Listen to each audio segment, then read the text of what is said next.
In the shadow of Silicon Valley's gleaming towers, a new aristocracy is being born. While millions worry about AI taking their jobs, a handful of people are quietly becoming the wealthiest humans in history. Their names? You probably know them. Their game? Artificial intelligence. Their prize? Everything.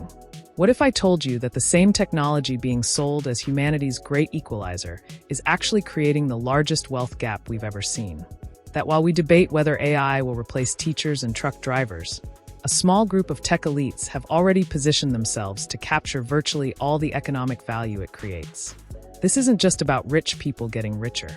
This is about the emergence of a new feudal system, one where the lords don't own land, they own intelligence itself. History has seen this before. In the late 1800s, men like Andrew Carnegie, John D. Rockefeller, and J.P. Morgan didn't just get rich, they controlled entire industries. Steel, oil, banking. They were called the robber barons because they extracted massive wealth while everyone else struggled. Meet the new robber barons. But instead of controlling railroads and oil wells, they control something far more powerful: the infrastructure of thought itself. Sam Altman didn't invent artificial intelligence, but he positioned himself at the choke point.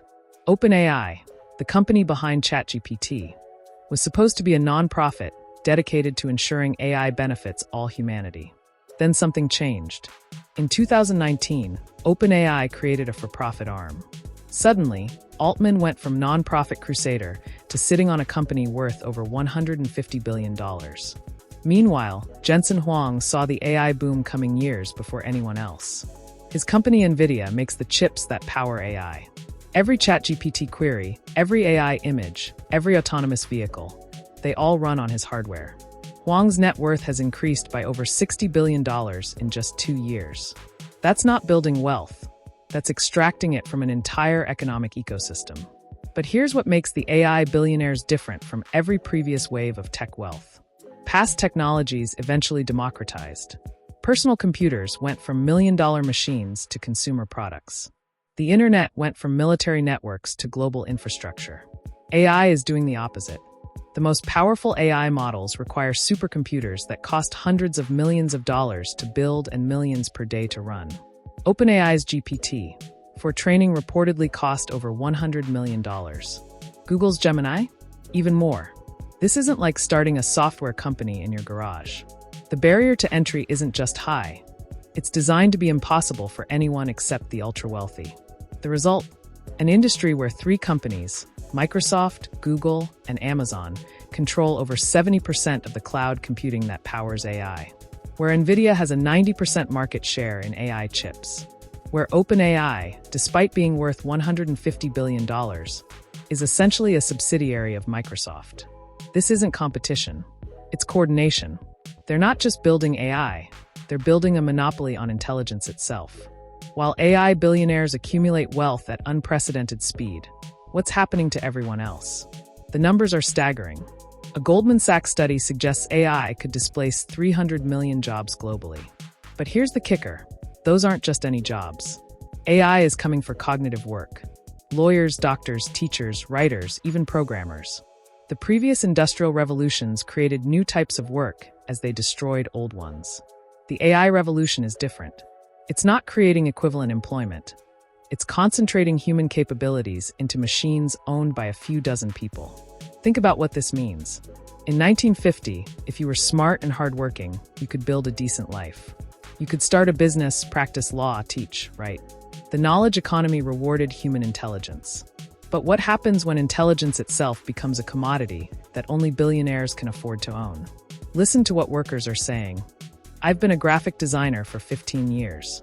Now my clients are using AI to create logos in 10 seconds. I teach high school English. Half my students are turning in AI-written essays. I'm a junior programmer, but why would anyone hire me when AI can write code faster and cheaper? But job displacement is just the beginning. The real power of AI isn't in replacing workers. It's in controlling information itself. When you ask ChatGPT a question, you're not just getting an answer. You're getting Sam Altman's version of truth. When you search with Google's AI, you're seeing the world through Sundar Pichai's lens. These systems don't just process information, they curate reality. They decide what questions are acceptable, what answers are correct, what thoughts are permissible.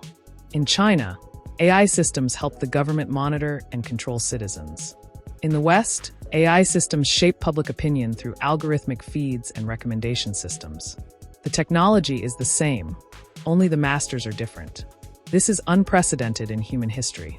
Never before have so few people controlled so much of how billions of others think, learn, and understand the world. So where does this end? If current trends continue, we're looking at a future that resembles digital feudalism more than democracy. At the top, a handful of AI oligarchs who own the means of intelligence production.